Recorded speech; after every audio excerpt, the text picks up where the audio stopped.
Good afternoon, everyone. This is the February 3rd, 2021 meeting of the Downtown Sarasota Condo Association Board of Directors. As you all know, we are recording this, so by being here, you're giving permission for us to do that. And if you would be kind enough to shut your videos off if you are not Mr. Brown or any of the Board of Directors, so that I can see the Board of Directors, because otherwise it's on two screens and it's very difficult to manage. So I thank you for that. Before we do anything, I need to establish a quorum, so I'm just going to do a quick roll call. Roger Barry. There. Peter Fan. Here. Yes. Alan Friedman. Here. Patrick Gannon. Yes, here. Lauren. Here. David Lowe. I do see you, David. Okay. John Moran. Here. I see you. Bob Parolo. Right here. And Sheilin and Jamie Still. Those are in alphabetical order, in case you were wondering. Thank you. We have more than a quorum, so we're good to go. I just wanted to tell you that there is one change to the order of the day that didn't appear on the agenda, and that was my error. Under new business, we'll be talking about the appointment of a nominating committee. So there are two people who have come forward, and I know you're dying to know who that is, so I'm not going to tell you until we get there. Could we have the secretary's report, please? Jamie? Yes. Did everybody receive the minutes? No, I didn't. Yes. Minute our agenda, so I don't know. There was a email that was sent out yesterday evening to all the board members and member reps. It said board packet. What mine said is agenda pending. Download it pending. I don't know if that's my system or yours, so don't worry about it. I'll catch There's up. another one. There was another one with the subject line said board packet. Okay. I If you look for just resent it to you, Peter. You can, if you can Oh. pull it Oh, up. Jamie, do you have a secretary's report? Yeah. So does anybody have any changes or edits or questions? Hearing none, do I have a motion to approve the minutes? So move.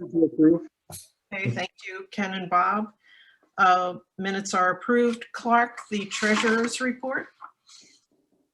Okay. Am I unmuted? Yeah. The available balance at Sable Palm Bank is $21,681.08.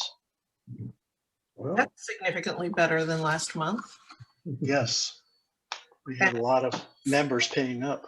Is it people just reapplying for this year? Is that what that is? Yeah, it's a lot of renewals and a lot of associates. Okay, I'm not sure Patrick, how many people have we picked up? Do you have a sense of?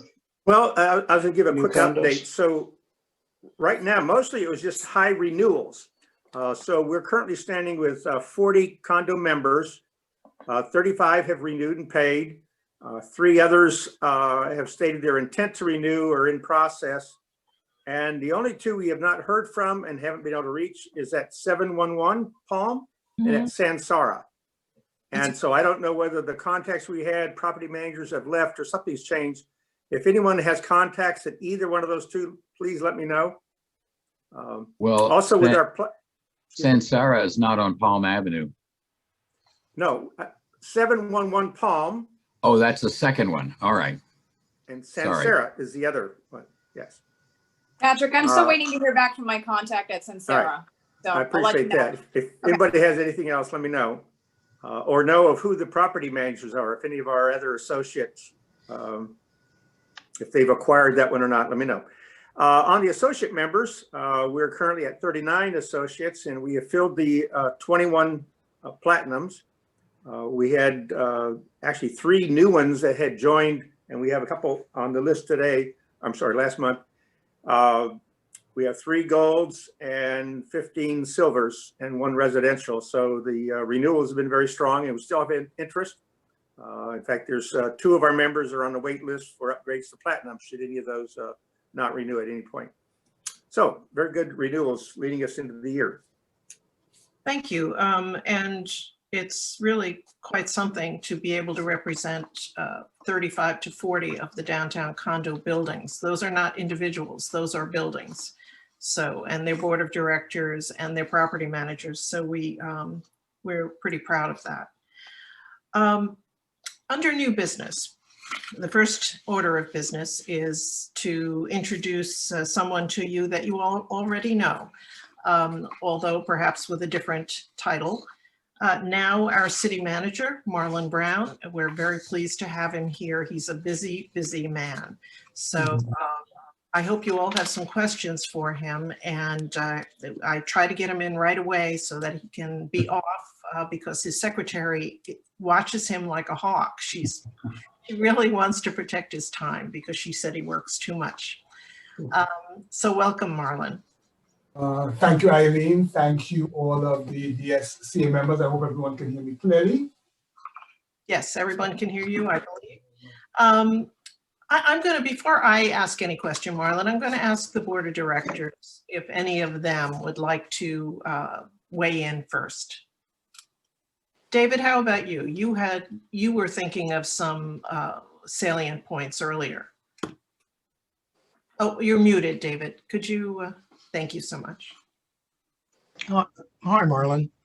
The one question I have is, it's a question and an offer. As you know, I and some others, Patrick, have supplied information to you, data on populations, COVID, traffic matters, impact fees. And I guess I'm reaching out to see if there's any areas that would be helpful to you where some more information or data or facts would be helpful to you and the commission as you consider various matters. For example, at the meeting the other evening, there was a matter of discussion of prioritization of MPO projects. And it occurs to me that maybe some additional information might be helpful as you consider criteria, and the commission kicks that around a bit. But I'm just reaching out to see if there's more we could do to be helpful. Oh, wow. Thank you, David. And again, as I may have shared in the past, related to David, David has been sort of a wealth of assistance to the city in terms of all of the analytical information he's provided.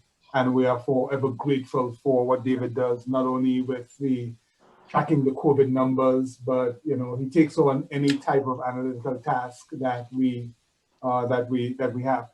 David, the only problem with that is that there's a quick turnaround on that. The item is actually back on the City Commission agenda for February 16th. The item is actually due today. And so even though the information that we would be compiling is not in the backup yet because we're waiting on all the commissioners to weigh in, we're going to give them the criteria. I have no problem with Colleen McGew, who is taking the lead on that, kind of sharing the criteria. It is not quantitative, it's more qualitative. But I have no problem with her sharing that quickly with you. But we're trying to get that out to the commissioners before the end of the week with the list of projects that we previously identified, get that turned around as quickly as possible so we can get them information so they can make an informed decision by the 16th. So again, I will make sure Colleen reaches out to you and see if there's anything you can assist with. Good, thank you. And I'll make sure to get that disseminated in some way, Eileen. So. Wonderful, thank you. Other questions? Roger had his hand up first. Roger. Thank you. Marlon, I was at a chamber meeting in January where Joseph McKenna from the orchestra made a presentation. And he said towards the end of his presentation that they would be making an announcement in mid-2021 about relocating to the county. Are you aware of or what's happening with that? Yes, so again, my phone rang off the hook after that announcement or that statement was made, to even the point where Joe McKenna reached out to me and said, yes, again, just because of the decision, the previous decisions the city commission made, they are just keeping their options open. And so even though they have not made a hard decision as to a future location, it is just, kind of indicating that they're keeping their options open. So that's all I've heard from them, Roger. And if I hear more, I will be more than happy to share with, with anyone. Thank you. Appreciate that. Well, there's a lot of interest in downtown organizations that yet not move out. They're starting to get a little nervous about this. Other question, Patrick. Well, maybe as a follow-up to that, and then also the prior question, but on the looking at Payne Park there and what was initially looked at, is there, an option for dialogue on potentially other possible siting arrangements there, that might be available for discussion? The question we're looking at is, how can we get parties back together to engage in productive dialogue versus, using the Tribune as your method of communication? Unfortunately, negatively too, at times. Again, Patrick, let me understand, are you saying that there may be some interest in Payne Park or another part of Payne Park? I want to understand the first part of your question. Well, it was our understanding that the orchestra had said if they're going to stay in the city, Payne Park was their target location. And if there was a particular issue with, gee, we don't want to move the duck pond or something like that, it's a big location. And in fact, the northeast corner is actually closer to the garage, if that was their whole purpose. And, so is there another way to cite that and really kind of have a working dialogue to say, what else can the city do? What else can we do to bring this about? Because the residents here are really concerned about losing, yet another arts. So again, good question, Patrick. As you all are probably all aware, that was their first location, that northeast corner of Payne Park, close to, or right on top of the skate park. The position that the orchestra has taken is they are not going to come forth to the city for a site or to have, a discussion. They would like to be invited back by the city. And so again, either a commissioner or commissioners or whomever may have to, ask the rest of their colleagues if there is an interest in inviting the orchestra back to the table and to start those discussions. But again, as everyone knows, Payne Park was not, supported as a location. But again, Patrick, to your point, would there be another part of Payne Park that may be of interest? I don't know, but someone, and again, it can't be me. It has to be, because it was a policy decision not to move forward with them. It has to be a policy decision to bring them back. Okay. One other quick follow-up to what David Lowe was talking about with the population, how we can help with the numbers there. Having looked at this, we also been looking at with the downtown condominiums and how much of a increase in property values have been generated for the city. So not only impact fees, et cetera, but just overall population and revenue generation, and how that really, how we can help in providing that information is a way that I think maybe helps not only staff, but commission understand that when you look at the city's growth, I don't know the exact number, but the highest percentage is right here in the greater downtown area. Mm-hmm. And yet when you look at with all that growth, there's been very little increase in traffic overall. So I think there's some comparisons in which that vehicle traffic, So obviously those people need to get around, and that is a thinking that some people may not really understand why we need more of the, multimodal. And I just felt like in some of the commission dialogues and some of the other public comments, there's not that understanding of how the rapid increase over the last 5 years in population residential growth has changed but not impacted from a traffic growth, and how we can better emphasize that is what we're looking for.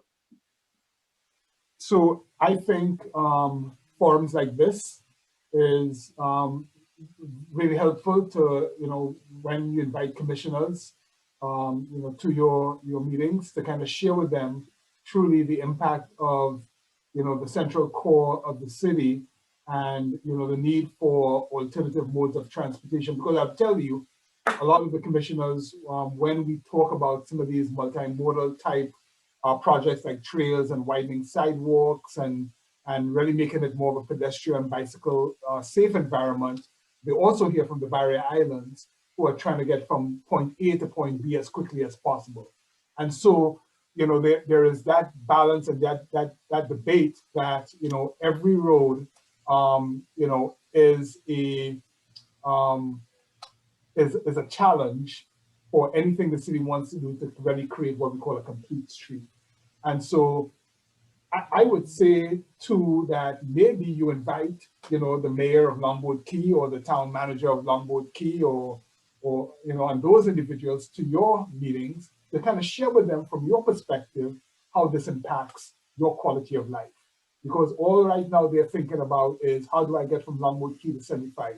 How do I get from Lombard Key to the hospital? And it would be good to invite them to your, your meeting so they can hear from you how that impacts your quality of life. Good point. Thank you. I have a question. Marlon, the Downtown Sarasota Condo Association sent a letter to the commissioners and a letter to the governor about the way the advisory boards are being conducted. I appreciate the fact that Commissioner Alpert brought it up at I think the one commission meeting before the last one last night.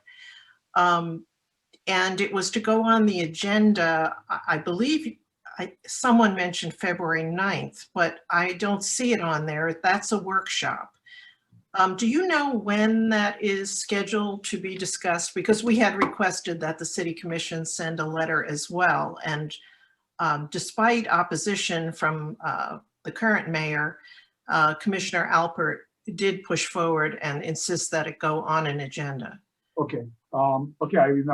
Yeah, so Commissioner Alpert did bring that up. There was some discussion, as you know, at the previous city commission meeting, just discussing the ability to have virtual meetings in general.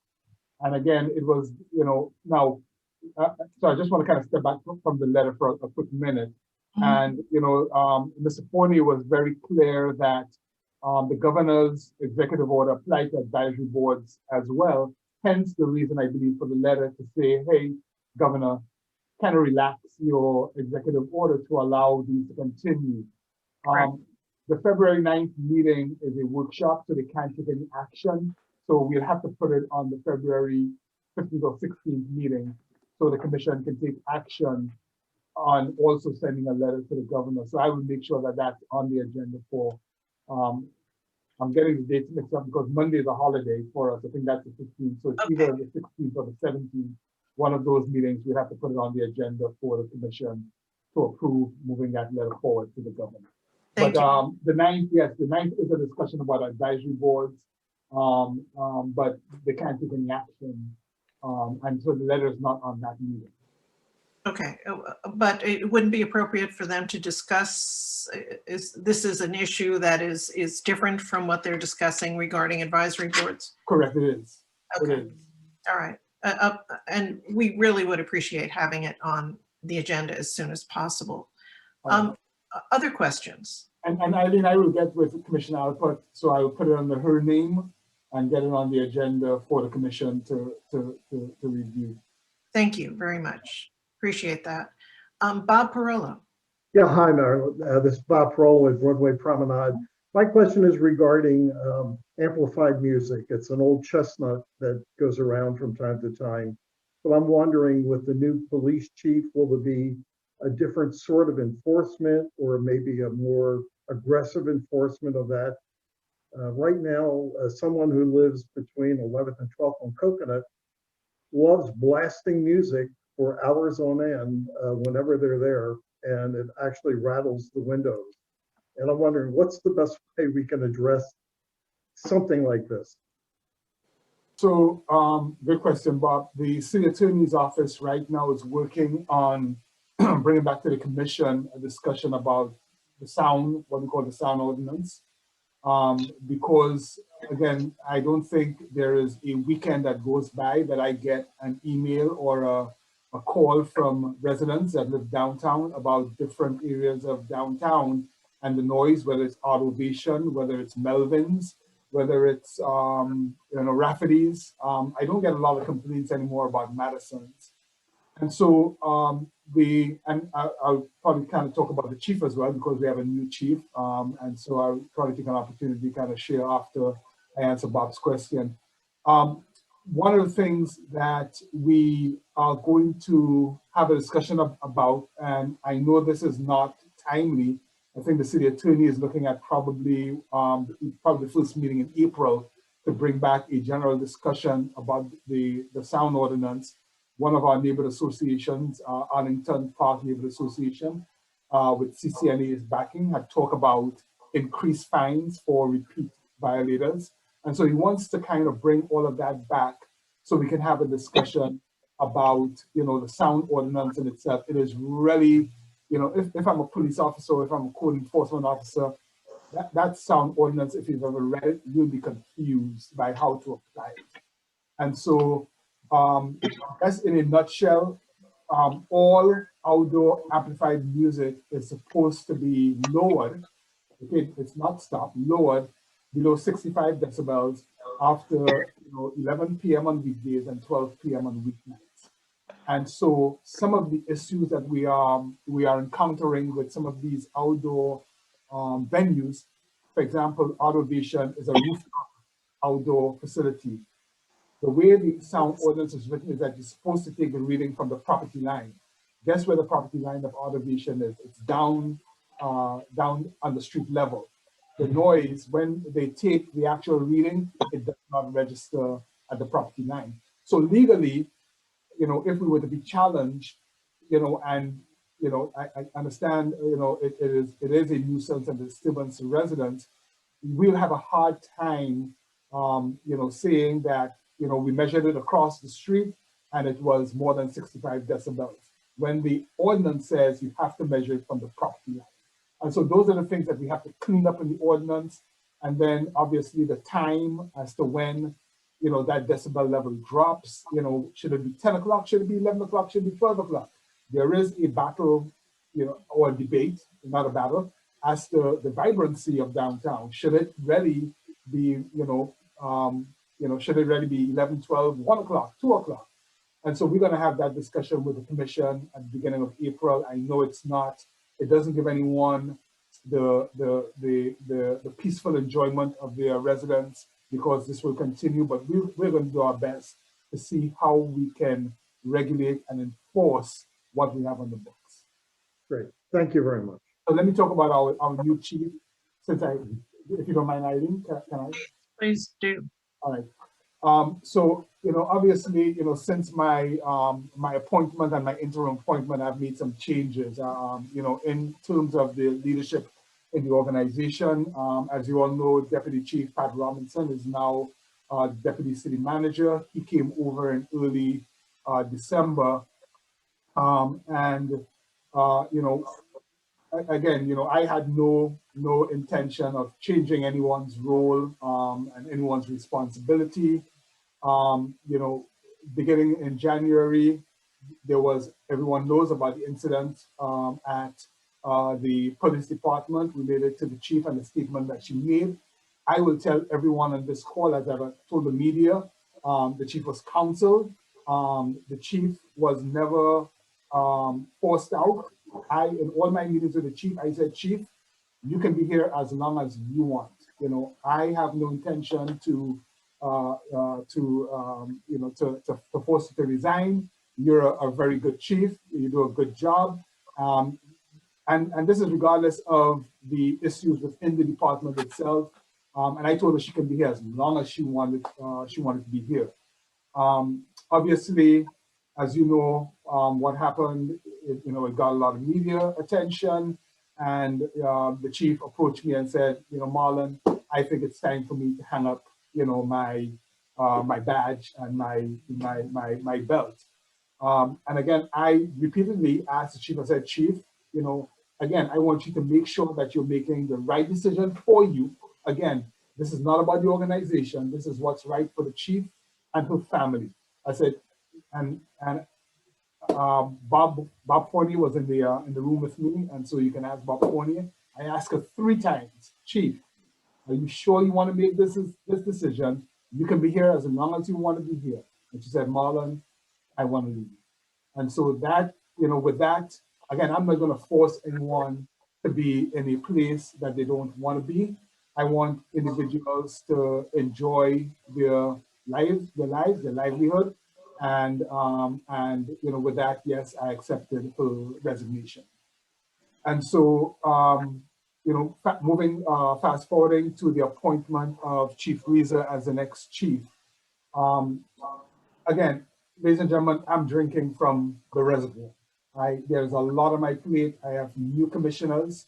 I'm trying to get this organization restructured, reorganized, to spend time on doing a national search for a new chief would have just taken an inordinate amount of time. And it's not that I am trying to shy away from that, but I have some really good captains in the organization. And, again, I don't know how long Chief Reeser is going to be here, but I think there'll be another opportunity to really, do a national search and really engage the community in terms of helping me choose, who should be the future chief of the organization. So I had a really talented captain who had the respect of the community, who had the respect of the rank and file, that didn't have any baggage. And, because of the need to fill that vacuum as quickly as possible, given everything that was happening in the city with all of the, the media and the attention that was given, I thought that it was really important for me to quickly fill that position, get somebody in place and stabilize the entire organization. And so that is the reason that I, went after Chief Reeser. He gladly accepted, and he's now the chief of police. And I think he's going to do a great job. Again, very well respected, talented, knows law enforcement, has been there for, the last, 29 years. And, I will just ask you to support him and support, the men and women who serve under him as well.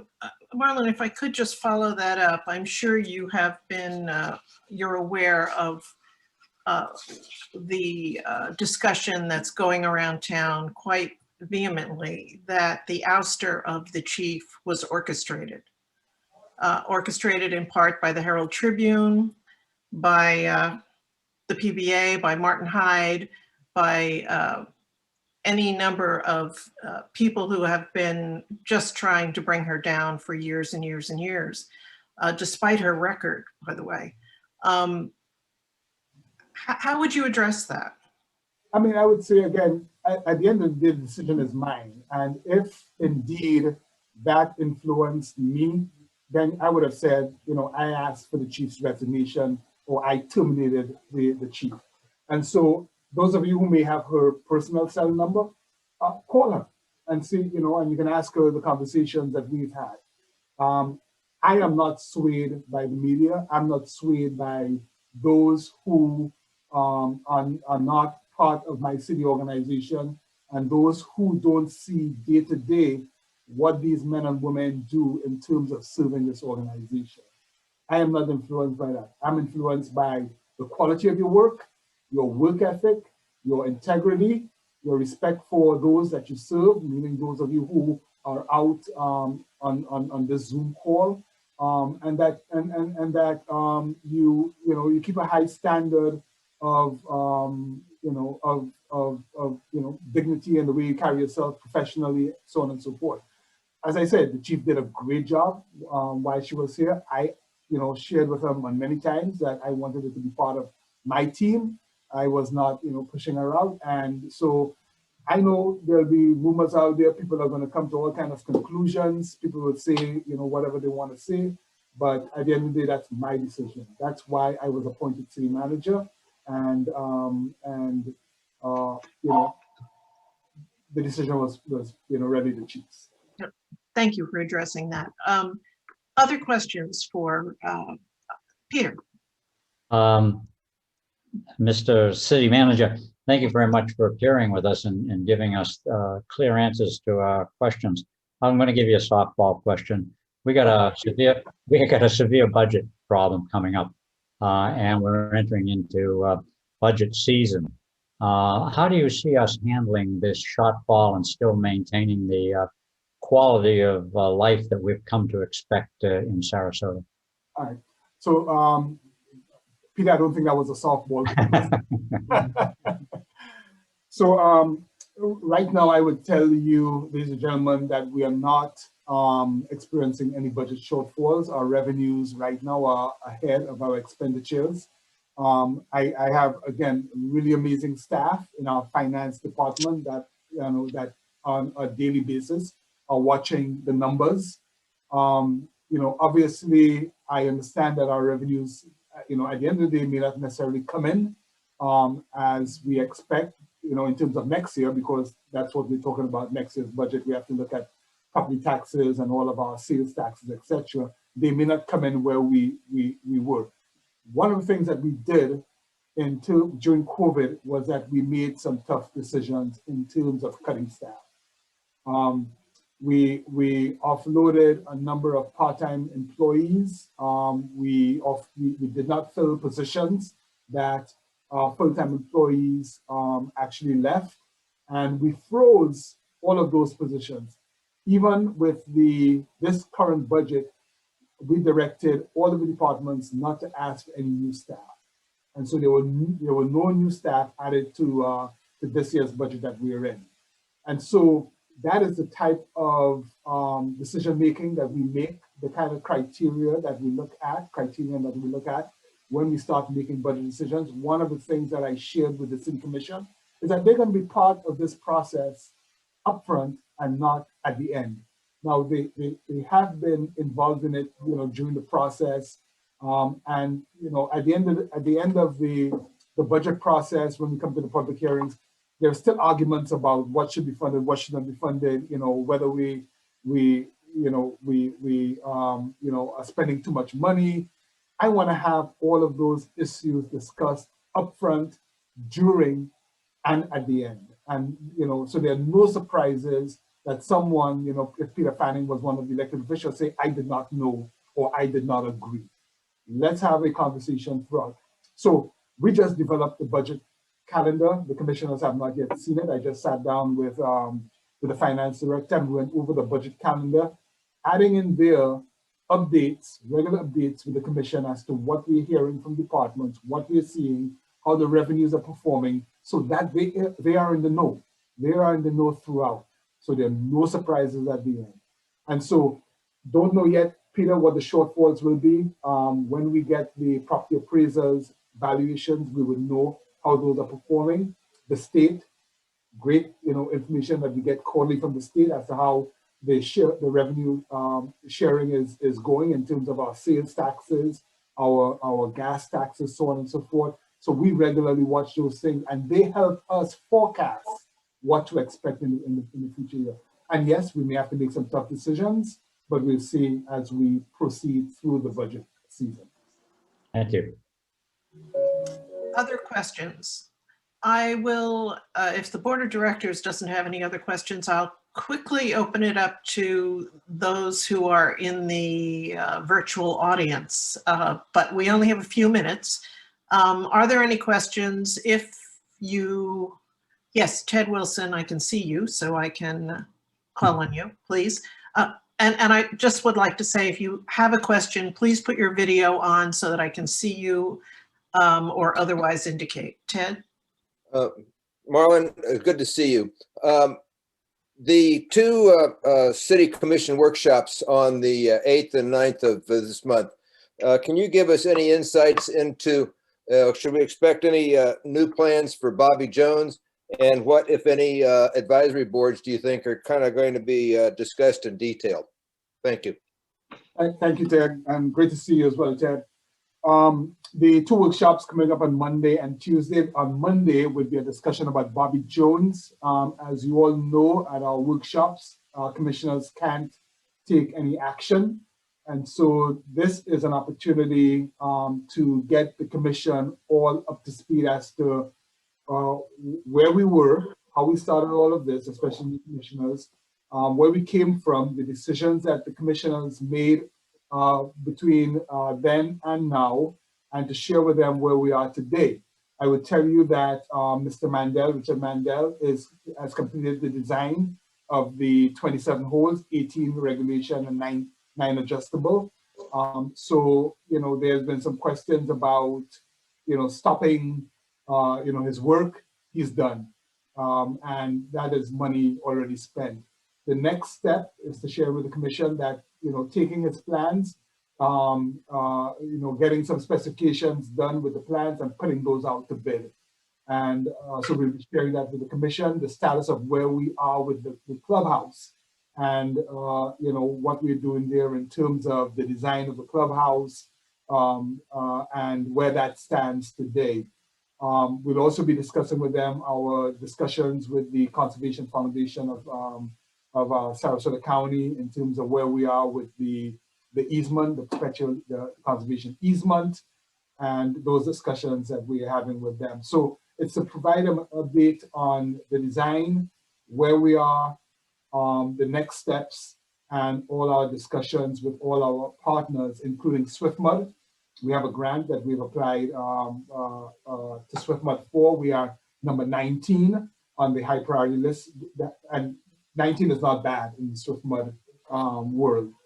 We also have some conversations that we're having with Sarasota County in terms of interconnectivity with their park to the northeast, and also with the ongoing maintenance of the stormwater facilities that we have on there. One of the things that we're trying to do is make sure that the water entering Bobby Jones from the northeast, from the Bendisons, the Meadows, etc., once it comes into Bobby Jones, that it leaves much cleaner than the way it was received in terms of removing some of the nutrients that you know that the water bodies have, so that when it gets into the bay, it's much cleaner than expected.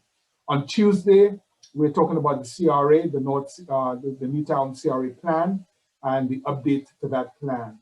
And as you know, that CRA was started back in 2008. It goes out to 2047, 2048.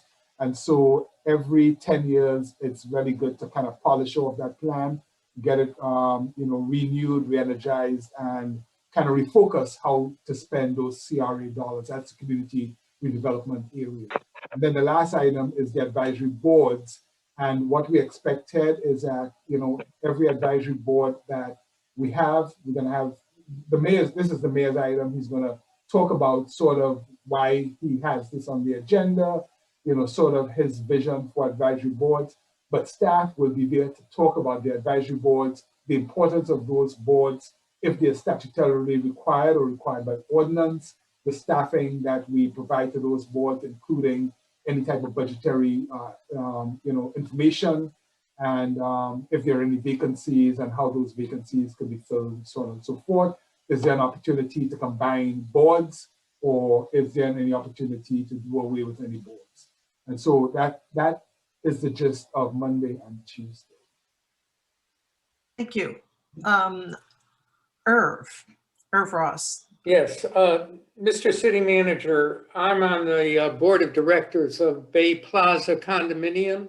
We are across the street from the hotel, right? And my understanding is that they were zoned to have a restaurant on the top of their building for their guests, and they have since opened it up to anyone walking down the street, and it's become more of a drinking hole or a pub with live, loud music. And I'm wondering if anyone in the city is looking into whether or not they are in violation of any laws in terms of how they're operating currently. Excellent question. So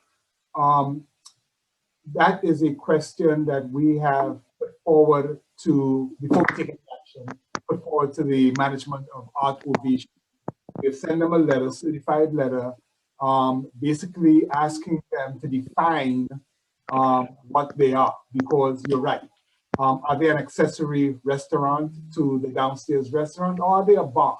Because, you know, depending on which one they are, if they're a bar, they should have gone through a major conditional use process. If they're an accessory restaurant to downstairs, then they cannot, you know, have the type of activities that they're having, you know, after, you know, 12 midnight with the music blasting, etc. So they obviously they have lawyered up. Their attorney has sent us a letter. We'd asked them to respond to our certified letter by last Friday. They have asked us to give them until next Wednesday. We told them no, we need an answer by the 5th. When is the 5th? Friday.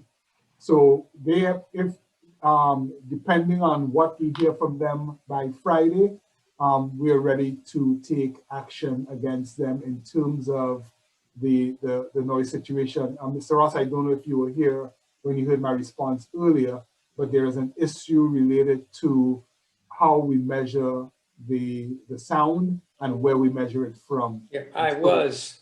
It's particularly difficult because they're operating several stories high. Exactly. And so, and that's part of the problem with the noise, the sound ordinance, and that we need to fix. But to your point, my hope is that once we hear from them on Friday, it will give us the, you know, hopefully some options to see what we can do to mitigate your peaceful enjoyment of your residence.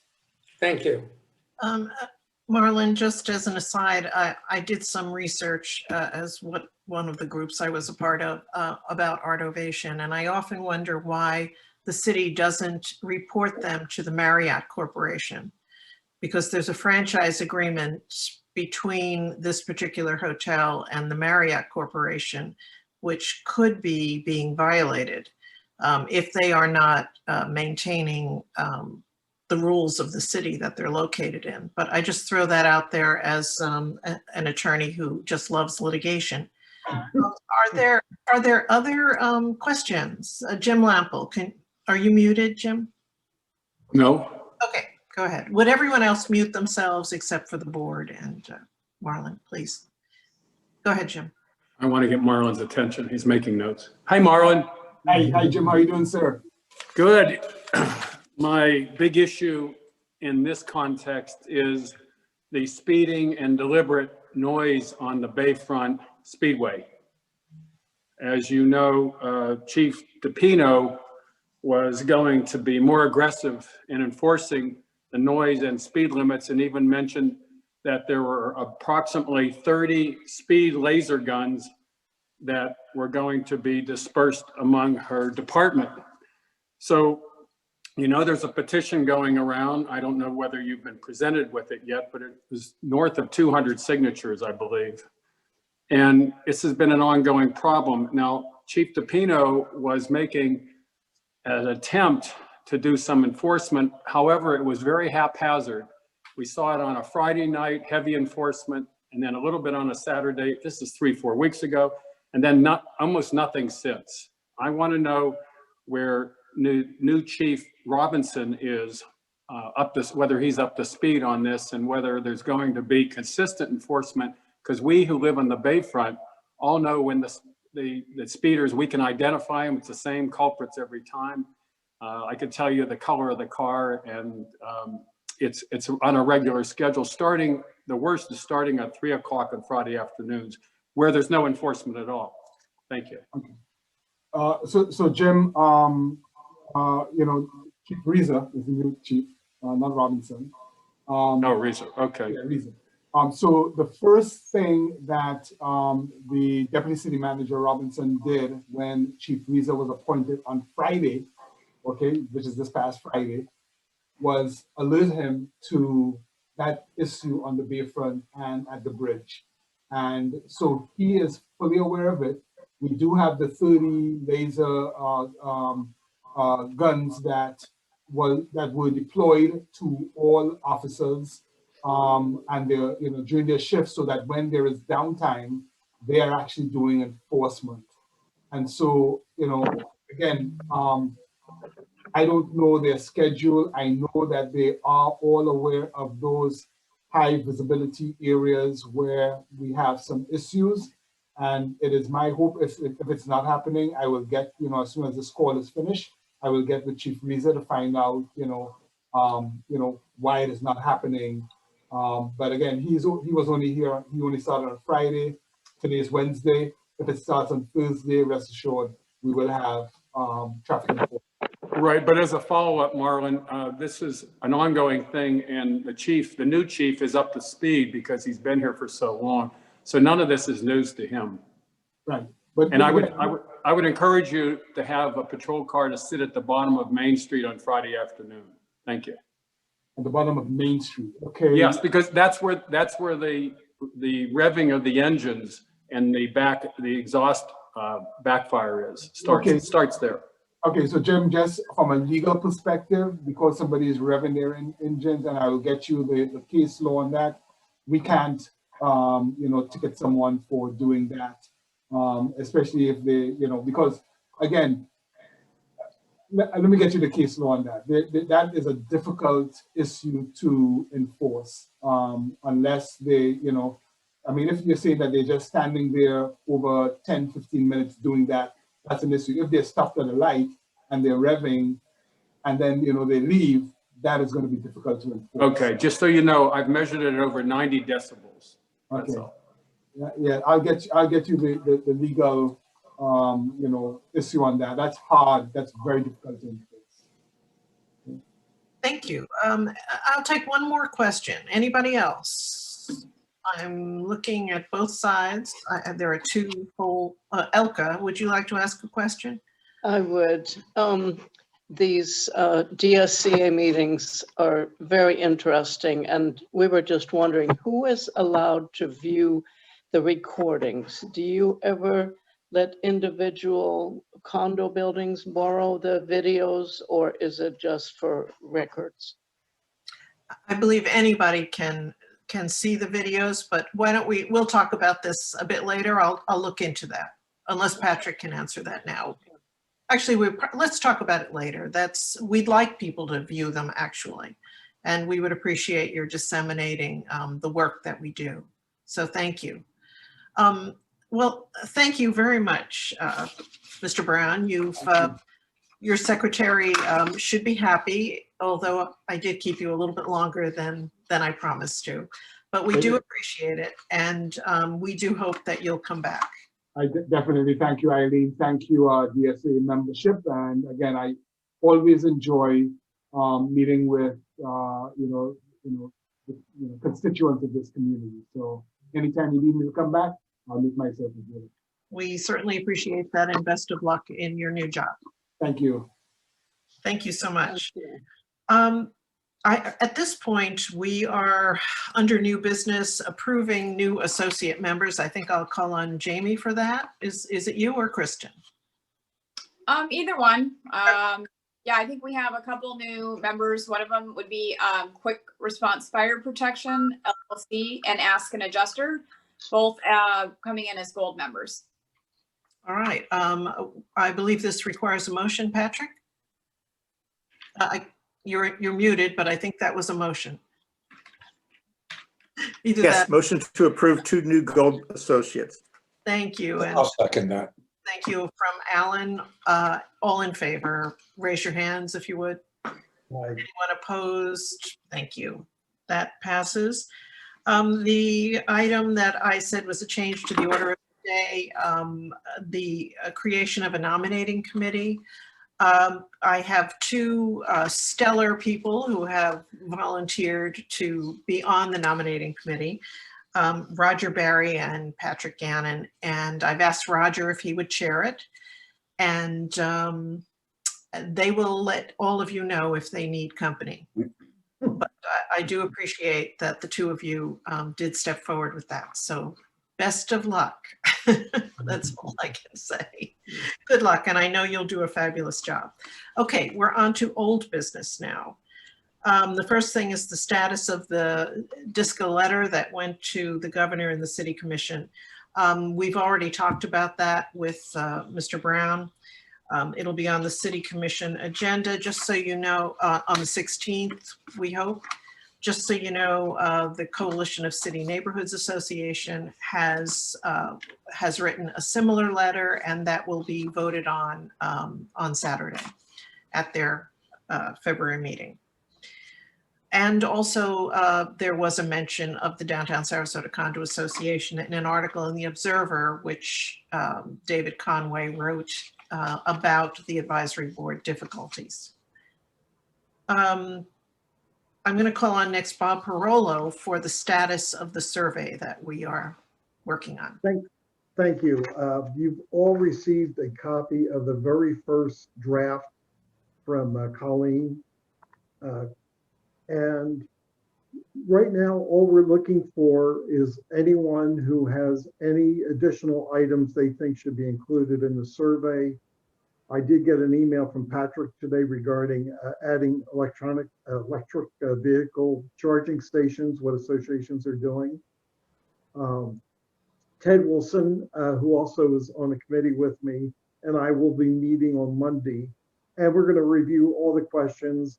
The layout and the format as it is right now, you know, this is not what the finished product is going to look like, in my opinion.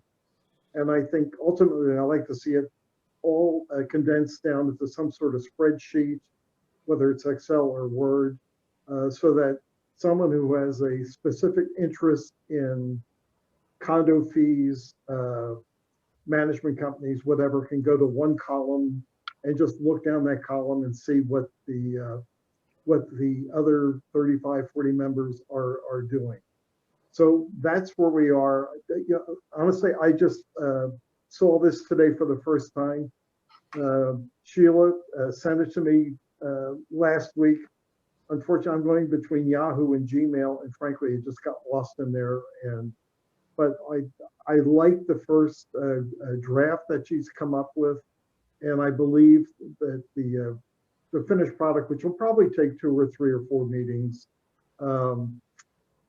I think it's, you know, our goal obviously is to have a product that everyone can use and have it as a good resource for any condominium board or manager.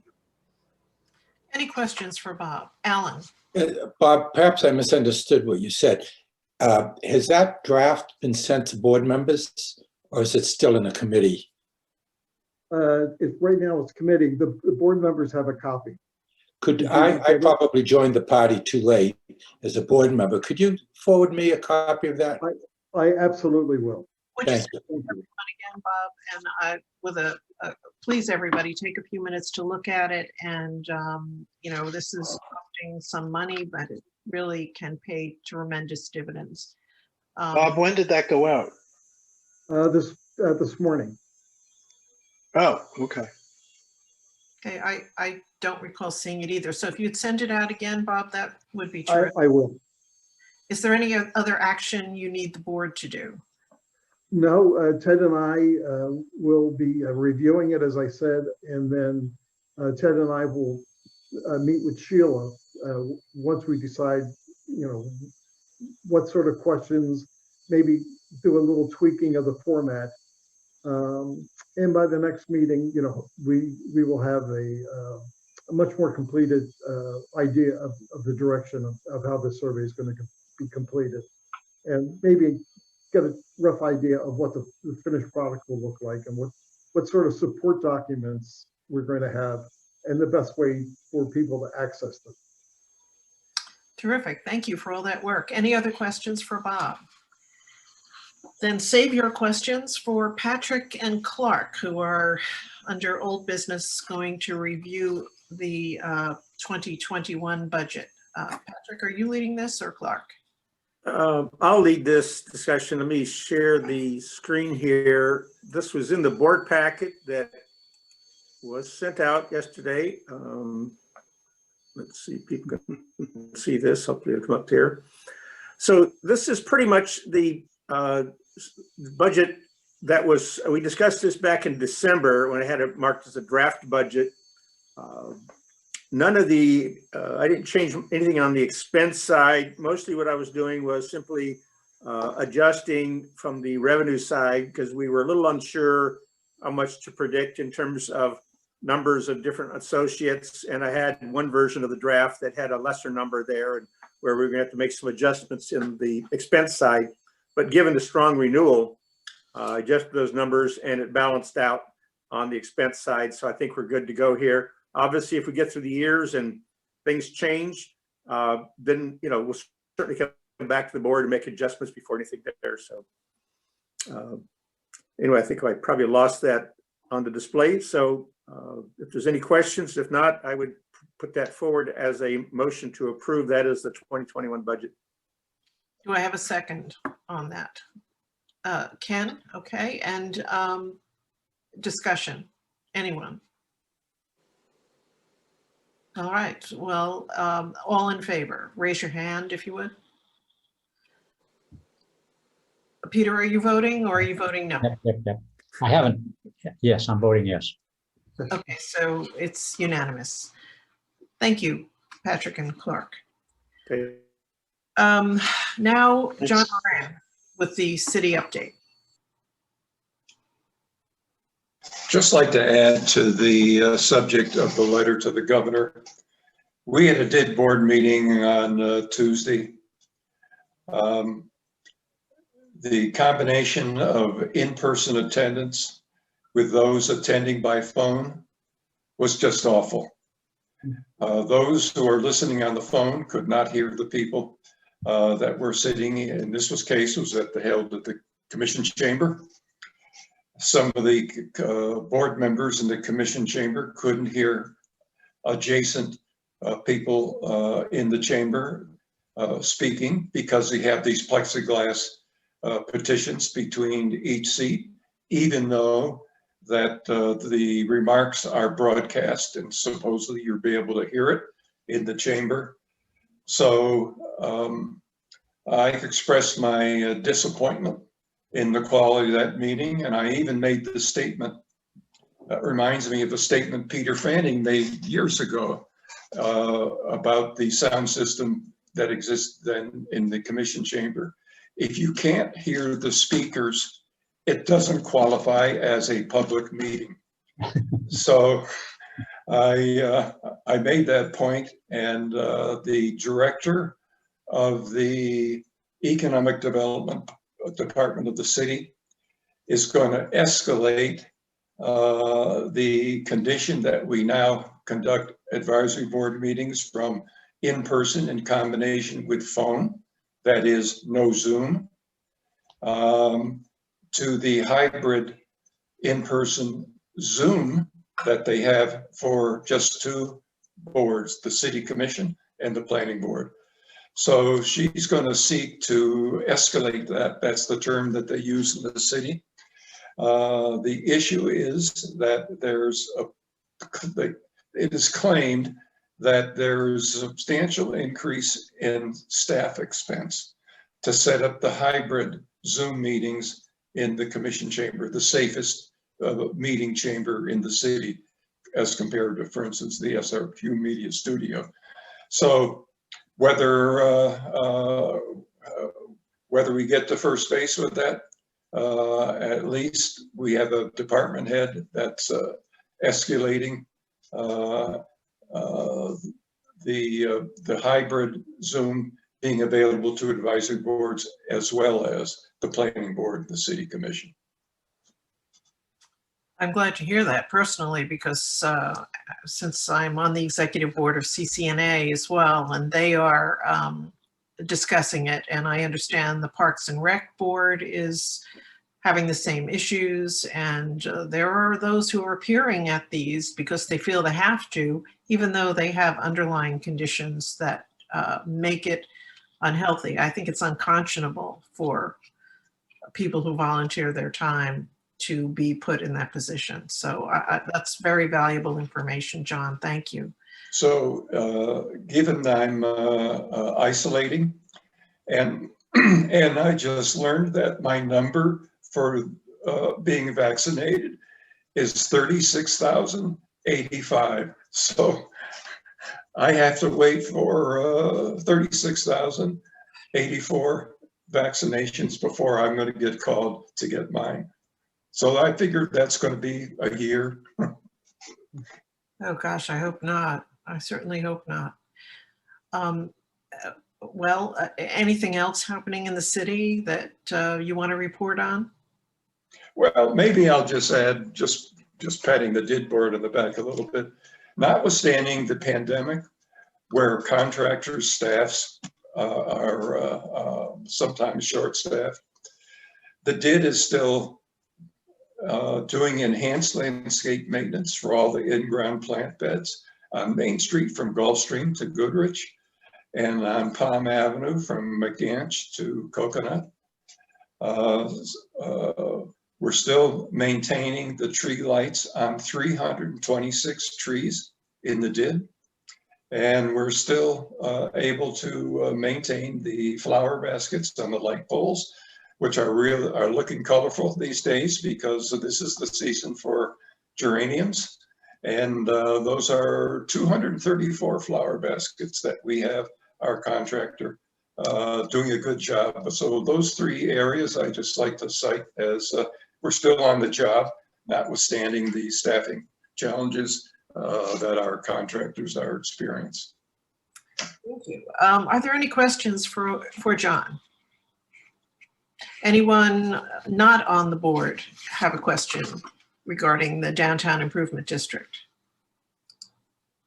Takes me a minute to switch all those little rectangles back and forth. I don't see any questions, so thank you so much, John. I appreciate that. The next report now we're in the portion where we go into the committee reports, and the first one is the Associate and Events Committee, which is Jamie. Yes, I wanted to introduce Sarah Sullivan. Are you still there, Sarah? She's our newest Gold Associate member, and she is with Quick Response Fire Protection, and she had reached out to me and said she had some new information she wanted to share. I guess anything that she would share is new because she's a new member. So wanted to welcome Sarah, and Sarah, you're up. Thank you, Jamie. Yes, I am Sarah with Quick Response Fire Protection. We are basically a one-stop shop for anything for fire and life safety. Basically on this episode of what I like to call Don't Be That Guy.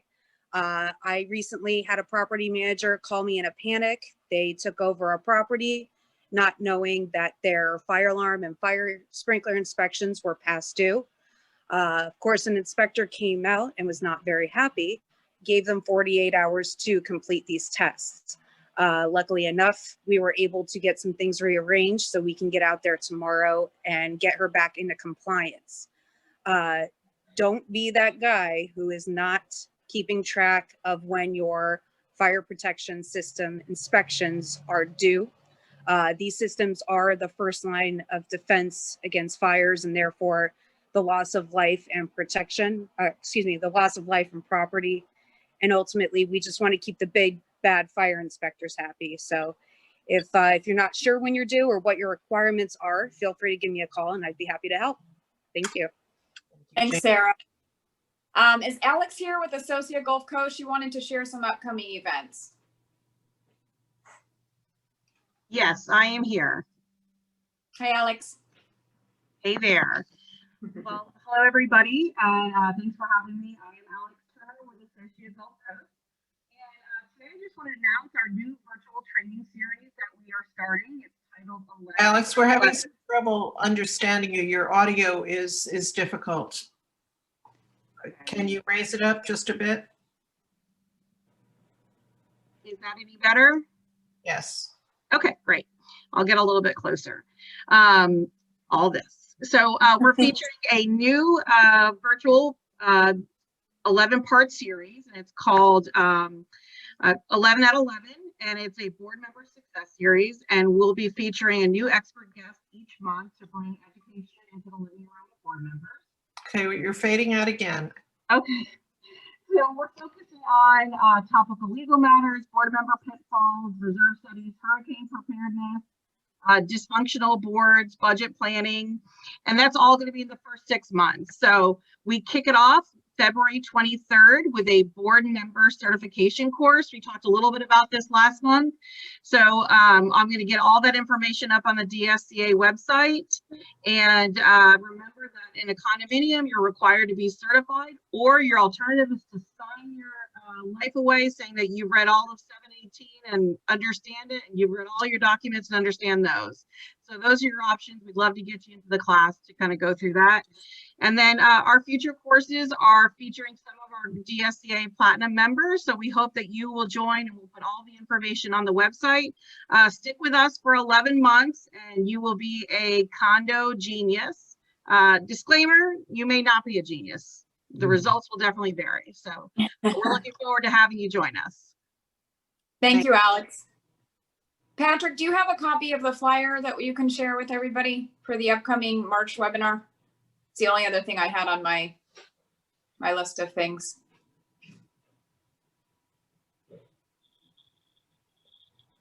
Patrick, you're muted, I believe. I'm bringing it up right now. Hang on. Let's. Thank you. While Patrick's doing that, let me just explain what you just heard, a word from our sponsor. We are trying to bring in certain sponsors, only 1 or 2 during the meeting, who have something new to say. This is by way of supporting the people who actually support the work that the Downtown Sarasota Condo Association does. So they're allowed 1 minute if they have something new to say, and something new and interesting. So that's what you just heard. Sorry, Jamie, go ahead. Oh, that's okay. No problem. So I just wanted everybody to see the flyer that we're going to be sending out. Didn't know if anybody had any questions or anything they wanted to add. This is March 24th. Okay. Alan? Jamie, this says RSVP soon. As far as I can tell, there's no mechanism for that. Is there going to be an invitation to a Zoom webinar, or how is that going to work? Yes, I believe so. Patrick, do you have any additional information? I think it'd be the same way we always. Right, we'll set that up to go out. We didn't want to send that out this week while we had all the board meeting, and then we have a newsletter coming out later this week. So we don't want to have too many things crossing. So we'll get that out shortly. Great, thank you. Probably within the next week, yes. Other questions? Is that it, Jamie? That concludes my report. Thank you, Eileen. Thank you. Patrick, the Green Space Committee. Nothing to report this month. Thank you. Peter, with the Homeless Committee. Yes, I'll try to be quick and offer my apologies to the Homeless Committee that we didn't meet this month, and that was entirely my problem getting things scheduled and organized. However, I do want to mention a couple of things that are important and imminent, and we will be discussing at the Homeless Committee. The point in time count this year was much different. It couldn't be a comprehensive count as it has been in the past because of the pandemic. Only counts were made, as I understand it, in talking to Chris Johnson, is at the CEO at Suncoast Partnership to End Homelessness, is that they only counted sheltered people, not the unsheltered. And that was done in deference to the safety and welfare and health of the volunteers that were needed. And as well, because of the COVID-19 virus and its spreadability, we didn't want to also introduce more people to the homeless. So I don't know how that's going to work out as it comes out to federal funding, but there'll be more on that. If you want more information, tune in to the CCNA meeting on Saturday, where both Chris Johnson, who I said is the CEO of Suncoast, and Kevin Stiff will be making a presentation at that meeting Saturday morning. I think it would be well worth your time if you're interested in this topic at all to tune in. I think we do I'm not sure, do we distribute Dsca, the CCNA update through Bob or whoever attends now? Do you know? I do not know, Patrick. I know I get it directly. You mean the agenda? Yeah, yes. No, we have not traditionally distributed the agenda out to all of our members. Okay. So if anybody's interested in attending, you can email me. I'll send you the agenda, and I believe you can register for a link off of that agenda. However, Peter, if you like, since we have our interest list and your homeless committee, we could do a special email to our people who've signed up who have an interest in homeless and cite the CCNA agenda with information about the speaker. Great. All right. I will send you the information I have. Also, as you know, that we've had a very good channel of communication with the former chief of police, Chief DePino, and I've spoken to the powers to be at City Hall and the police department, and we are very much assured, or at least I am, and I'll bring the committee up to date, that kind of communication will continue, and that they will continue a strong emphasis on working with the coordinator for the city on homeless programs, Kevin Stiff, and making sure that we have our hot teams in place. As you know, that's a joint department responsibility where the police SPD provides the police officer, the coordinator, the homeless program people provide the case manager, social workers, and they both fund it through their budgets for various reasons. And I'm going to bring this up. It's likely that that the coordinator is going to try to get a third hot team, and that's going to be a budget consideration, and the homeless committee will be looking at that and possibly bringing a recommendation back to the board to advocate strongly for an increase in budget for personnel for that hot team to be discussed. And one of the things you may have seen is that Judge Quatermain, who have come to love and adore from the homeless side in the Comprehensive Treatment Court, has in the press, and I've left her message with her, and I haven't spoken to her, has been referred to several times now as the former judge of the Comprehensive Treatment Court. I did ask one other attorney and who's involved in that, and they weren't quite sure what that meant. But it seemed that after her December communications with me and her publication in the Sarasota Herald Tribune about the homeless programs, that she was referred to as the former judge. So I'll try to get more information on that. And lastly, please, homeless committee members, I'm going to post a next meeting for Thursday, February 25, and we will actually do it if I can whip Patrick into shape to get us on a Zoom schedule. So thank you for the time. Patrick, could I add something? Please, go ahead, Ken. 2 days ago, we had an experience on the bayfront downtown where someone had pitched a tent and set up housekeeping just north of Selby Gardens. So I called Marlon's office, and they sent the homeless outreach team to the site and took care of the problem, and they were gone in less than 24 hours. And the important thing about them being gone is it was very windy the first 2 days of the week, and they were right on the water, right practically in the water. So it was important that they get away from there and get safe. Great. But the homeless outreach team worked beautifully. They do a great job. Other questions for Peter? Anyone in the audience have any questions for Peter?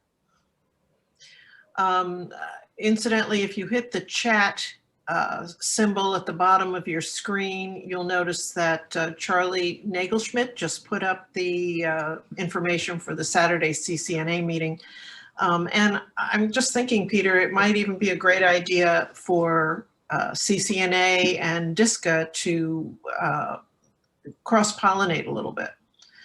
We are currently cross-pollinated, by the way, but it might, you know, that we can help each other. And I think we're often on the same sides of an issue. So it might be something to look at in the future. Okay. Okay, the Health and Safety Committee, which is my committee, but is really David Lowe, who has kept all the figures about the illness. There's nothing from the police department this time because you heard Marlon discuss what's been going on there. So David, can you bring us up to date on the COVID figures? Well, Patrick, may I ask your help in putting up the charts? For some of you new, since last April, I have been tracking daily COVID numbers. So Patrick will put up a first chart when he can, please. This is information coming from the county. I want to emphasize I'm not changing any numbers. I am just kind of displaying them in a different way.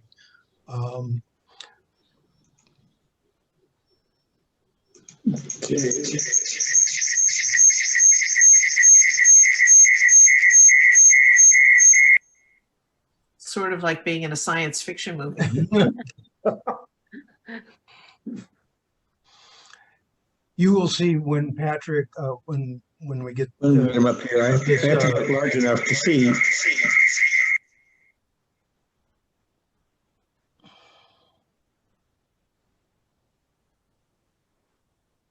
David, are the numbers going up or going down? Yeah, they are bobbing and weaving, but generally going down. So the charts are would show countywide, and I think that's 50 or so different zip codes. Here we go.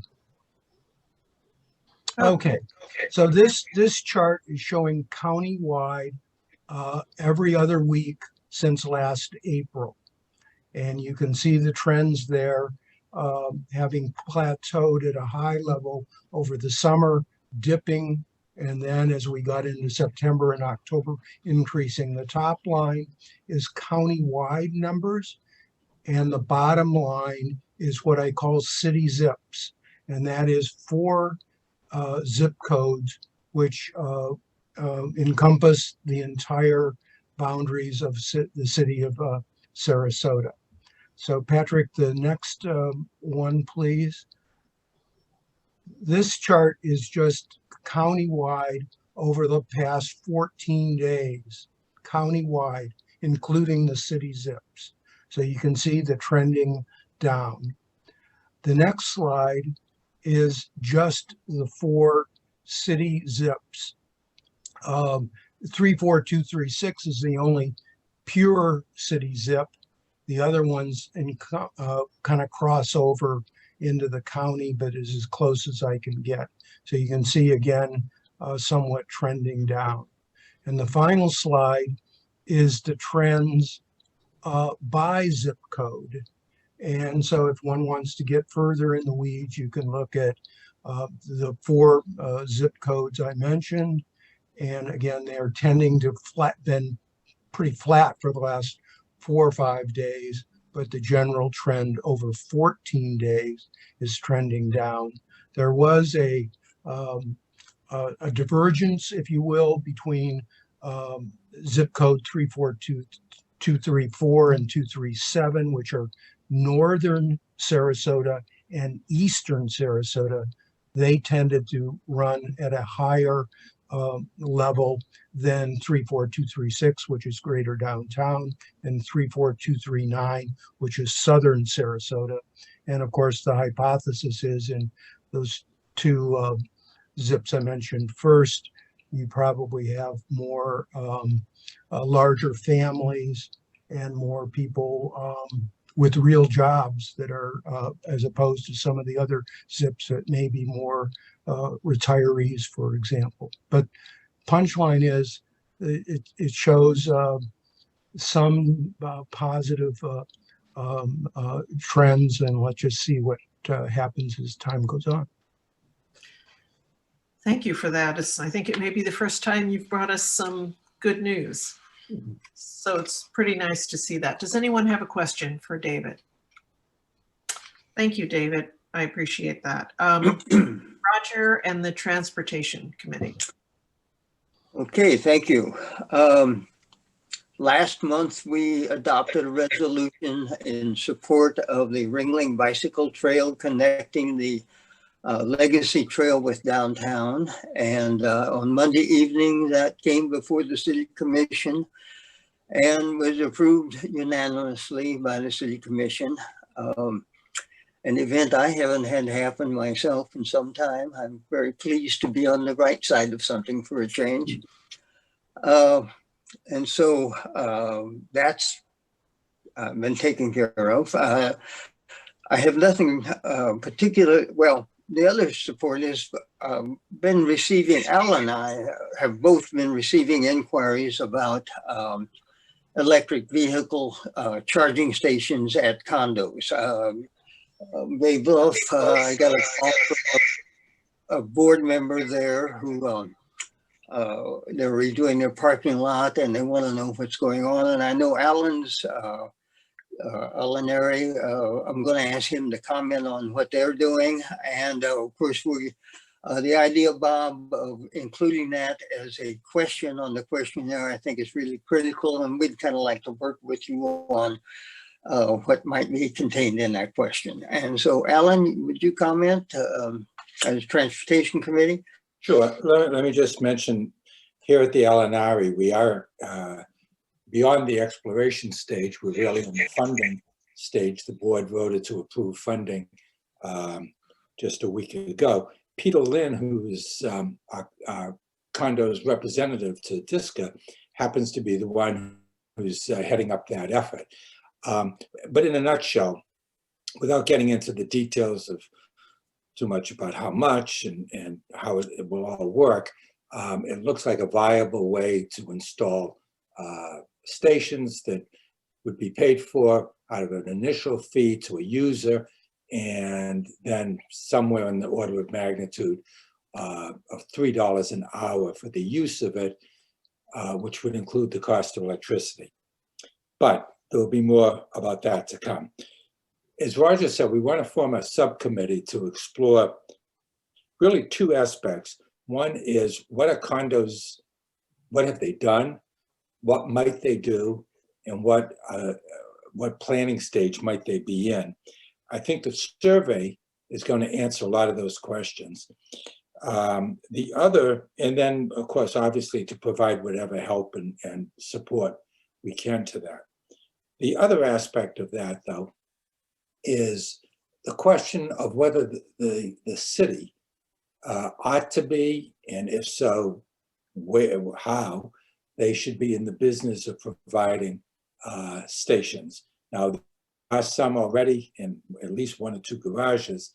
The question is whether or not there could be more, how they would operate, where they would be, whether the city has any interest. It's obviously a terrific environmental statement for the city to make, could put them on the map. We want to do a survey, find out. There's a lot of data collection that we need to do. They're doing and how they're doing it. And then we'll examine the stats. We'll talk with the appropriate city personnel and see to what extent there may be interest in expanding what they're doing, and if so, how. So there'll be a lot more to come on this. As somebody just mentioned, this idea has germinated about 24 hours ago.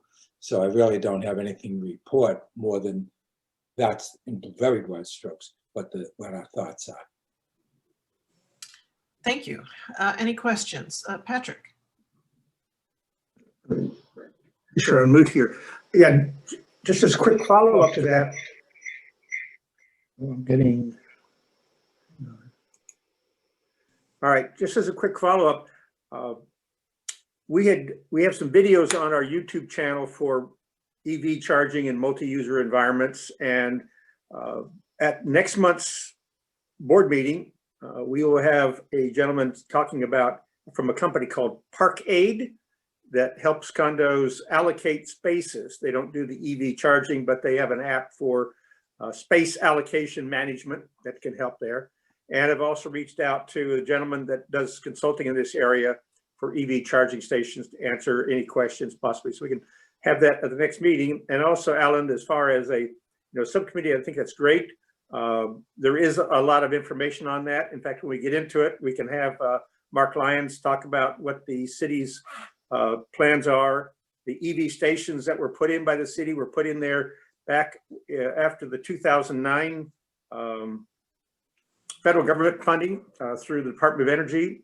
And so it was free money through the investor-owned utilities, then to the cities. And so those were put in there through the federal money to do that part of clean air efforts.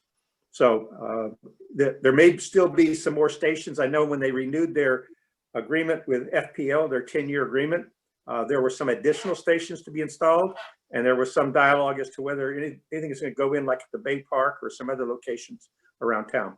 So we can talk about that further and then engage with city staff, be it Mark Lyons or whoever else. That's great. Thank you, Patrick. And I look forward to hearing what they have to say next month as well. I would be curious talking to Mark about the existing stations. If they were installed that long ago, I think the technology has leapt forward or leaped forward.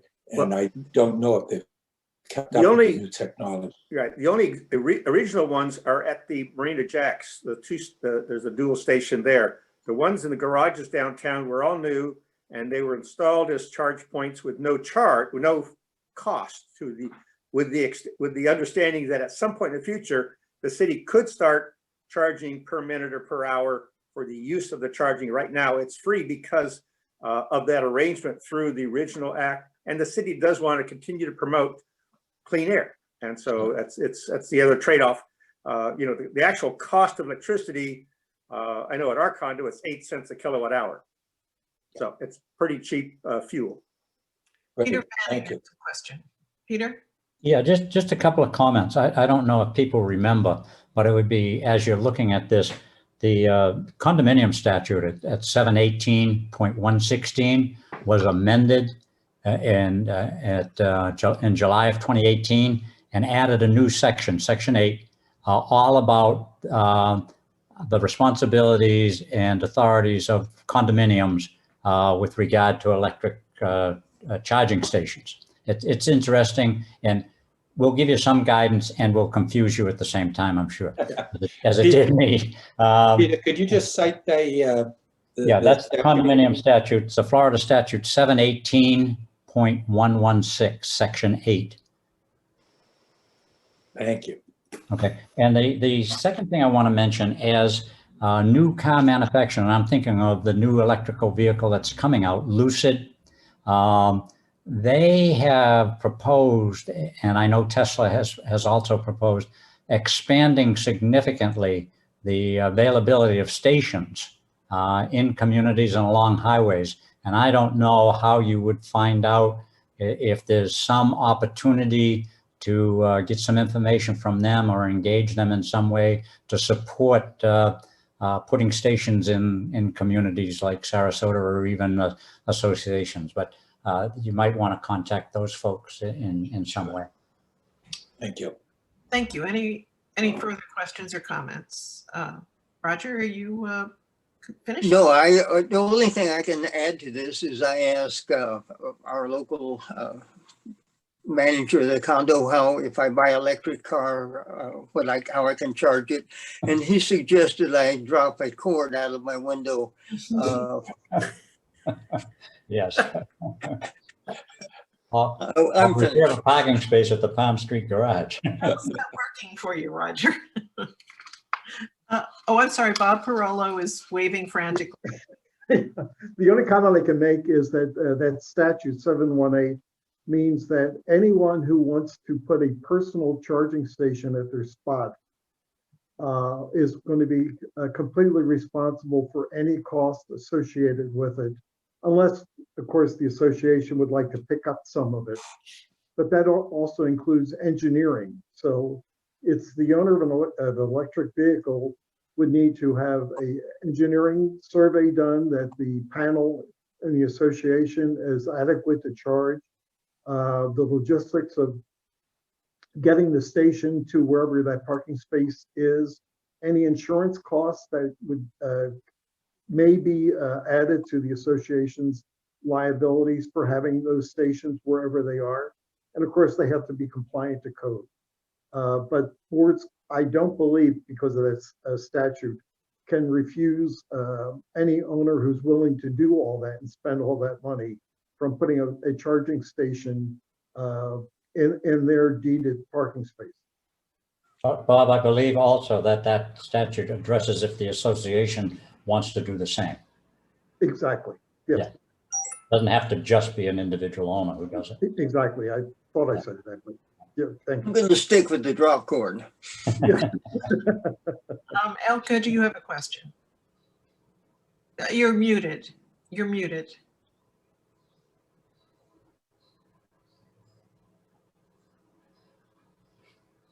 No, you're still muted.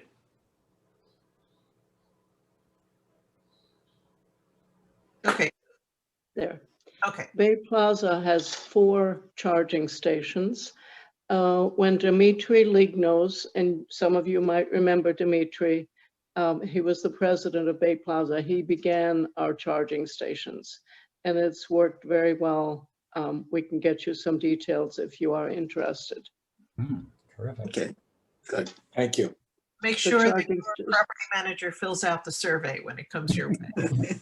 That would be, and actually everyone, please encourage your property managers and boards of directors to fill out that survey.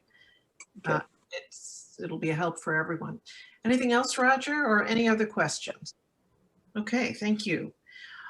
Zoning Code Committee. Now, this is where we shed a tear because Mel Sykes has decided to move on to other things. He was really a tremendous zoning code committee head, and we miss him terribly. There's a lot coming up in the city regarding changes in the zoning code, a lot. And we really, really need somebody to step in here. There are good people on the zoning code committee, but we need somebody who's going to run it. And I would ask, you know, this is also for the audience as well. If you are a rep and would like to be a part of the zoning code committee, let us know. Of course, it's helpful if you know something. But people can learn, and we need intelligent people to step in and help us with all of the committees.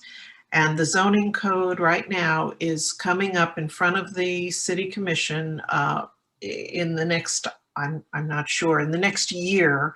They are looking at changing the entire zoning code with zoning text amendments, basically, where the form-based code fell apart. Now it's Band-Aid time. So, but there will be a lot of Band-Aids that need looking at. So please think about heading up the zoning committee and or recommending people who would be competent to do that. Bob, again, back to you for the Bay Park Conservancy report. Yes, last Thursday, the Bay Park Conservancy group went before the Planning Commission for a meeting that started at 2 o'clock and finished at about 9 o'clock in the evening.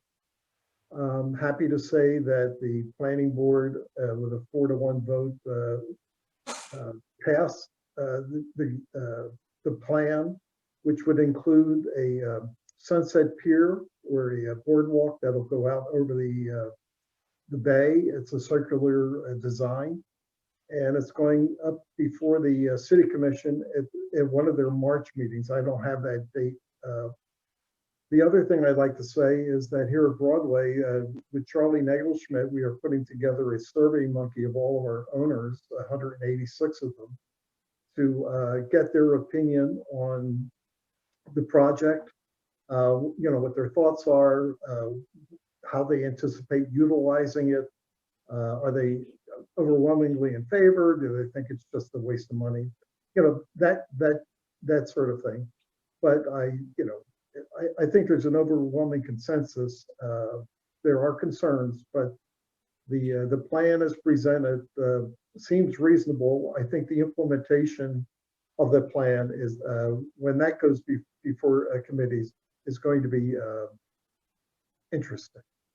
So that's where we are on that. And actually, personally, I'm looking forward to the survey we're going to do here at Broadway, just to get a sense of, well, number one, how interested are people in it, and what are the things that they're really interested in about the project. Thank you, Bob. Is there anyone with a question for Bob? All right, then we'll move on to the report about CCNA from Ted Wilson. The CCNA has a interest in, I think, in probably reinitiating an idea that Patrick Gannon has had for years of the neighborhood ombudsman. And to start that off, Ron Collins of the Granada Neighborhood Association has proposed a motion for the CCNA board to approve. And here is that motion, is that the CCNA advocates for an increased opportunity for neighborhood engagement in the building and development processes. And that the executive committee could form a committee that is to be charged with, 1, defining the problems of the membership perspective, 2, gathering input from the city staff, and 3, formulating possible solutions and reporting back routinely to the executive committee and the membership on the progress of that committee. And they are asking for us as the DSCA board to endorse that motion, and I would take it forward on the meeting that's going to occur this coming Saturday.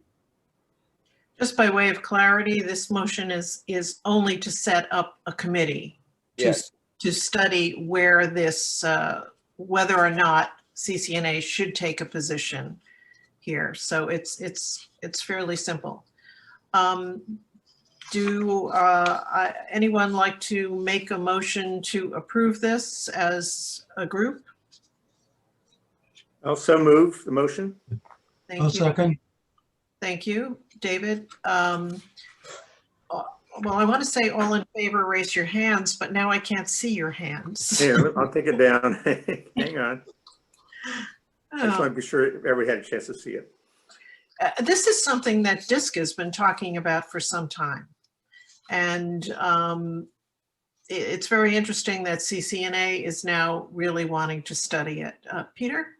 Only a question on the preamble of that. It says that this committee or this person or this activity will report to the executive committee. So it won't report to the board of CCNA? The executive committee is basically the board of directors of CCNA. You mean all 32 members sit on the executive committee? No. There's 9 or 10 executive committee members. I'm one of them as of last meeting. Okay, but that group would set up a committee, and that committee would study the issues and then make a recommendation as to what the entire organization. But it says to the executive committee. And Peter, and it says to the membership as well. And to the membership. So who approves your work? The board or the executive committee? I'm sorry, say that again. Who approves the work? Who approves the recommendation? The executive committee or the board? That's a very good question. That is actually getting quite a lot of attention at CCNA. It depends upon the weight of the matter, whether the executive committee can do it on its own or whether it can go in front of the board. I support the initiative. I just would like that to be clarified, because I think it needs to either be the executive committee, although that's unusual. It needs to be the executive committee or the board, but I would prefer the board. It would be very embarrassing if the executive committee of 9 members or 10 members approved an initiative and then the 20 members of the board said no. Funny you should say that. That's being discussed right now, but I think basically the way it's going to be run for initiatives that are of great moment would be if the executive committee approves something and comes up with it, it then presents it to the full members. All right. Yeah, I'm sure that'll get clarified but for discussion purposes and to vote yes on it, to give Ted appropriate, I would vote yes on this motion. Thank you. Any other questions? All in favor of supporting the making of a committee is what it is by CCNA to study this. Okay, right. Okay, is that everyone or, okay, anyone opposed? Let me put it that way. Okay, thank you. Ted, do you have more? No, I don't. Thank you very much, Elaine. Okay, thank you. All right. Too many papers here. The Rosemary District. David. Well, since our last meeting, there have been lots of developments, but the most important is on Monday, the transaction to purchase the two parcels closed. And leading up to that, we had some drama, but in the course of the last month, the Rosemary a group raised over $120,000 with the help of Gulf Coast Community Foundation, Jim Lample, numerous others. We had over 170 donations to get to that number. So, I mean, it's really kind of mind-boggling. The next step is tomorrow I have a call with Jerry Fogel to talk about next steps and identifying who's going to design it. Jerry's been very, very open, and we have a RDA board meeting next Tuesday where whatever Jerry tells me, I'll be conveying to the board and seeing if we can reach a consensus. But it seems like Jerry is going to give an unprecedented amount of voice to the RDA board on the selection of the designer of the park, even including interviewing or looking at proposals. So that's very encouraging. We'll now have to turn to finding more money to build the park, but we've gotten this far. Second thing is Marlon mentioned it, the prioritization of some of the Sarasota in Motion transportation efforts at the last city commission meeting seemed to be some of the commissioners wanted to revisit what the Sarasota in Motion team has done over the last year and, look at it. And that's where Marlon mentioned this criteria for prioritization that he's agreed to share with us. And when I get that, I'll make sure that we get it to you folks for input that our board might want to have to that. Rezoning on the planning board agenda for the 10th of February is a rezone in a segment of the Rosemary District. It's pretty complicated and I won't get into it, but it is on the planning board agenda. And as part of that backup, Patrick, it seems like city staff may be recommending that Coconut be designated as a primary grid street, even that section between Boulevard of the Arts and Fruitville. So that's something I just saw earlier today. And the Rosemary District Association is going to seat its new board on Tuesday. We have, without going into detail, I'm staying on the board, but we have the addition of Josh Weiner, principal of Cityside, and Anand, and sorry, I don't recall the pronunciation of Anand's last name, but well known in the city and a very welcome addition to what I think is going to be a very strong board. So that's what I've got. Thank you. And again, congratulations for pulling off that park. That was, and I know you were a huge part of it personally. So that was quite an amazing feat. Does anybody have questions for David?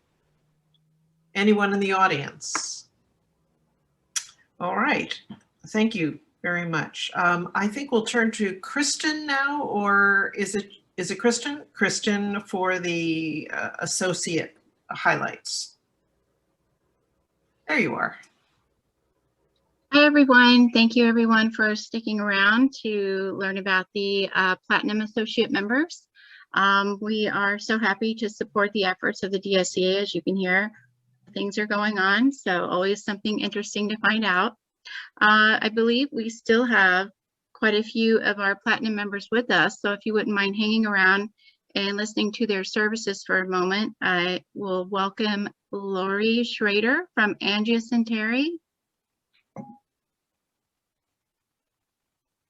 Lori, you still there?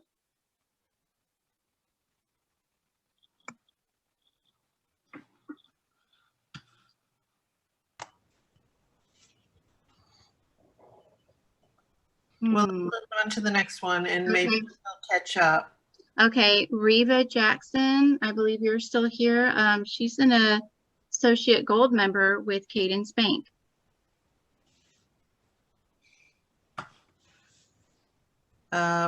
Okay. Reva? Wait, There I'm she here. Hi. Yes, I'm with the Association Services Group at Cadence Bank, and we process lockbox payments for over 1,300 condominiums, HOAs, and co-ops. And I've been in this position for about 15 years and know many of the CAMs and the managers in the downtown area and all across the Sarasota County. So feel free to give us a call with any of your financial needs. We're happy to help you. We like to come alongside you as a partner and help you plan and foresee those needs. So give us a call at Cadence Bank. Thank you. Thanks, Reva. Yep, known Reva for a long time. Good to see you. You too, Chris. Okay, next we have Cebus Insurance. Matthew Mercier was not able to be here this evening, but he wanted me to let you guys know about a webinar coming up on the 9th. It's about the Florida insurance crisis. I know we're going to go into detail about that as well with our upcoming webinar in March, but this is a comprehensive webinar that you can also log into. There's just so much information out there, so it doesn't hurt to get a little bit more. You can contact him at mmercier, M-E-R-C-I-E-R @cbiz.com, or you can reach out to one of the board members and they can get in touch with me and I can give you a link to that webinar. Again, that's on February 9th. In alphabetical order, next is my company, Core Marketing Solutions. I represent a portfolio of clients, 4 of which are Platinum members. Professional Plumbing, they provide pipelining and 24-hour plumbing services. Right Way Emergency Services for all of your disasters, fire, water, mold, and disaster planning.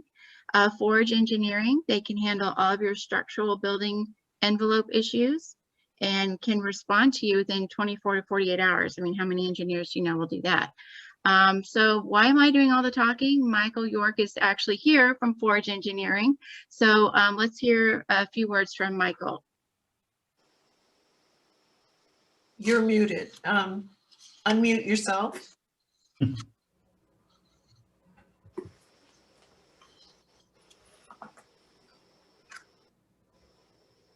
Still connecting?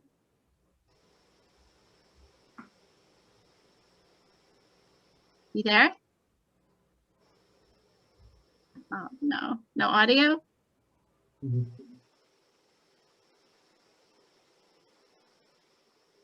No? I think you needed some engineering. That's funny. Also, you're looking cute. I think you got a haircut. Looking good. Oh, well, anyways. Lot more to Forge Engineering than the haircut for sure. We'll get him next time. But they've been in the industry 26 years, so a very solid firm. We did have Dee with Nature Zone. She's recovering from back surgery. It was so excited, but she wasn't feeling well, so she did have to tune out. But we'll get her next time. But I see we have Michelle here from Tannenbaum's Grow. Hello, everybody. How are you doing? I actually have an event that I want to share, so I'm going to share my screen really quickly because I think that's the easiest way to see what's going on, but it's not working. Anyway, I have a webinar tomorrow from 11 to 12, and we are having our in-house, our attorneys speak. So John Lamole, Sal Scrow, and Alan Tannenbaum will be the featured panel guests. And it's called the Smart Board and Property Manager's Legal Guide to Resolving Claims Arising from New Construction and Major Repair Projects. If you would like to join the panel, discussion, you can email me at mcolburn, COLBURN, @tannenbaumsgrow.com, and I'll send you the Zoom link. And we will be doing this, well, we've done this, but it will be monthly. So it's the first Thursday of every month. And every month will be a different topic that's related to construction law. So have a great evening and stay warm as I've got my double shawl on here, and see you guys soon. Thanks, Michelle. I think that wraps it up for the Platinum members. No, you got one more. You do? Sorry. Yeah, the video. Oh, that's one of mine. Did they make a commercial?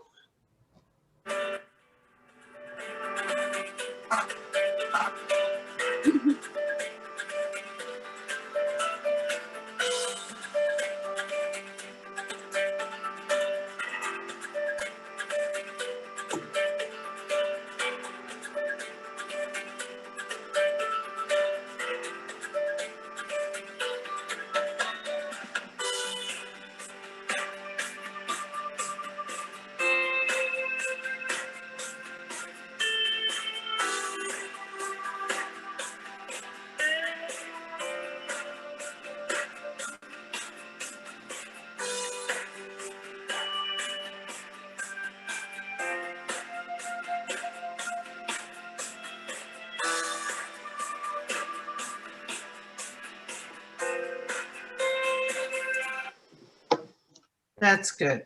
Thank you for that. In fact, they just fixed a gigantic leak at the house I bought, so nice. I can personally recommend them. That's great.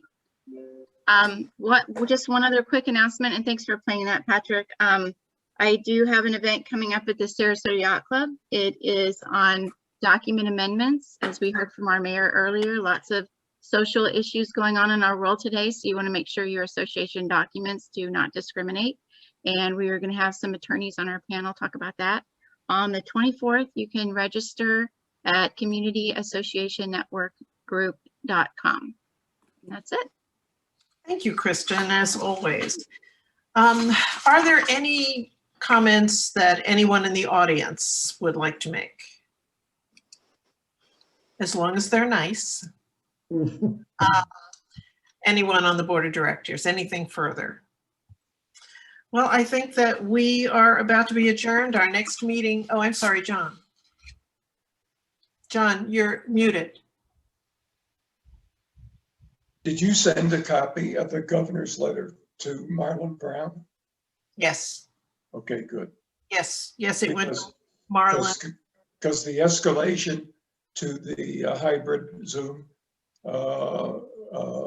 from the head of the Economic Development Department will go then to Marlon. Marlon will be the decider. Thank you. And hopefully CCNA will have a letter for him as well on the same topic. David. One thing I wanted to pick up on when Marlon's remarks about Longboat Key and his recommendation that the Dsca board consider inviting some representative of Longboat Key. I just wanted to, it was kind of telling to me that, you know, the way that Longboat Key came up in this whole traffic discussion. And I just would encourage us all to think about it and what some of the group's thoughts are on if or how to do that. I think that was a very interesting recommendation and probably very effective. Patrick? Just a quick notice that we will be sending out the, excuse me. We'll be sending out the annual members meeting notice for April 7th. So it will precede our regular board meeting, but I want to be sure that we put official notice of the 60 days notice for the annual members meeting going out. And again, call for nominations. Anyone who wishes to serve on the DSCA board or even on a committee, please let myself or Roger Berry No. Yes, please do that. Anything further? Hearing nothing further, our next meeting is March 3rd, same time, same channel. And in the meantime, stay safe, try to get a vaccine, and come back hale and hearty. Thank you for being here. Good night. Thanks, Eileen. Thanks, Eileen.